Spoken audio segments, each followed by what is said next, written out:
Welcome back to our 30-day SHRM-CP exam preparation course. This is week 3, day 16. Today, we rejoin Babu as she navigates a foundational ethical dilemma, effectively managing a conflict of interest. The day begins with a challenge. Babu receives a request from a hiring manager who wants to bring his own daughter on board for an open position within his department. This raises an immediate red flag. Can she, as an HR professional, allow this to proceed? Understanding and correctly applying the policy for a conflict of interest is essential for any HR leader aiming to maintain organizational trust and integrity. Babu knows she must act decisively. She recalls the first rule of ethical HR practice. A conflict of interest arises whenever an individual's personal interests, relationships, or affiliations could potentially interfere with their ability to make decisions that are in the best interests of the company. It's crucial to remember that even the appearance of impropriety can be just as damaging as an actual conflict, potentially eroding morale and exposing the company to risk. The perception of unfairness is often enough to violate the spirit, if not the letter, of the policy. With the rule clear in her mind, Babu outlines the required solution for the manager. The company's policy mandates a two-step process: disclosure and recusal. First, the manager must provide full disclosure. This means he needs to immediately inform the HR department in writing about his personal relationship with the candidate. This formal declaration creates a transparent record of the potential conflict. Second, he must agree to a complete recusal. This requires him to step away or recuse himself from the entire hiring process for this specific role.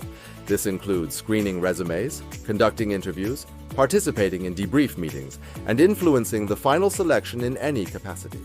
This brings us to a critical SHRM focus, mirroring a common exam scenario. The manager pushes back, arguing that his daughter is, without a doubt, the most qualified person for the job. He claims that by not hiring her, the company would actually be hurting itself and missing out on top talent. This is a classic ethical test. Babu must advise the manager that the SHRM correct action is to always prioritize procedural justice and perceived fairness. While his daughter may indeed be highly qualified, the integrity of the hiring process is paramount. The only way to ensure an objective evaluation is for the manager to recuse himself completely. This allows an unbiased third party to assess all candidates on a level playing field and make the final, impartial decision.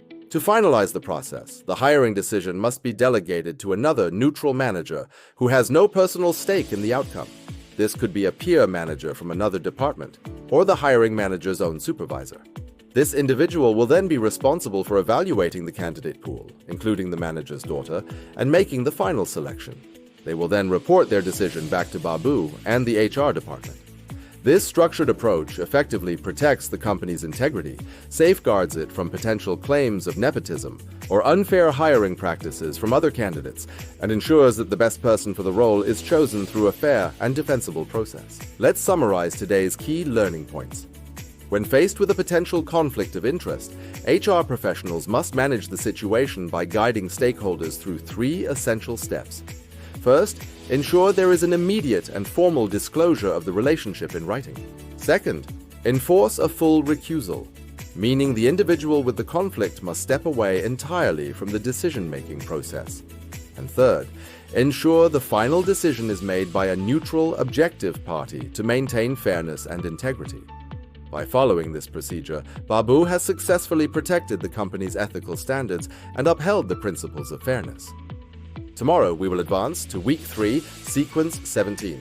We will be tackling another core topic in workforce management, understanding the critical differences between contractors and employees.